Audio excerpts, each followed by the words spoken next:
London, Theresa May is on the brink of officially triggering contingency plans for a no-deal Brexit, with the chances of negotiators in Brussels agreeing on a withdrawal deal looking increasingly precarious. Thursday, November 15 is reportedly the deadline for the UK government to confirm no-deal measures like the hiring of boats for importing vital products plus the stockpiling of medicines and pharmaceutical goods. This means that unless May is unable to put a provisional withdrawal agreement before ministers at the Cabinet's next meeting on Tuesday, there almost certainly won't be an EU summit this month to finalise the UK's exit.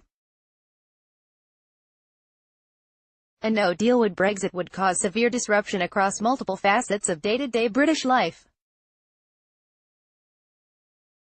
No border checks could lead to shortages of food and medicines, ministers have warned, while planes could be grounded. Despite talk of an imminent breakthrough in Brussels, there are still major issues to be resolved in Brexit talks relating to the backstop policy for avoiding a hard border between Northern Ireland and the Republic.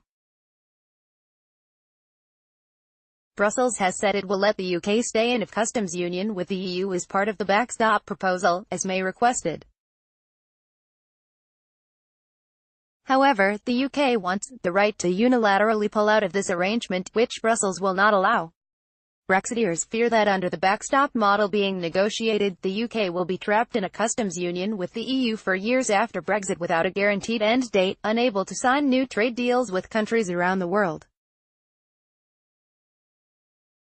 House of Commons leader and senior Conservative Andrea Leadsom warned on Sunday that MPs would not accept this sort of arrangement, telling the BBC, "I don't think something that trapped the UK in any arrangement against our will would be sellable to members of Parliament." This week new issues have emerged over the backstop. The EU is adamant that by staying in a customs union after the Brexit, the UK must also accept some single market rules to ensure there is a level playing field, the FT reports.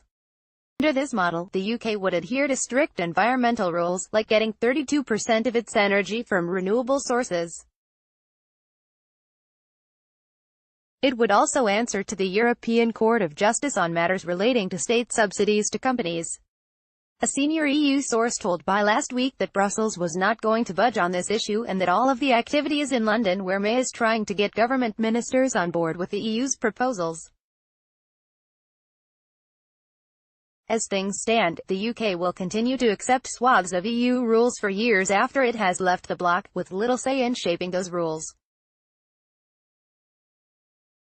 This is angering Conservative MPs on both sides of the Brexit debate.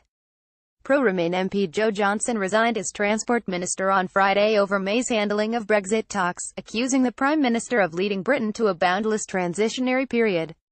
He added that May was forcing Brexit two choices on the country, her deal or no deal, and that to present the nation with a choice between two deeply unattractive outcomes, vassalage and chaos, is a failure of British statecraft on a scale unseen since the Suez Crisis.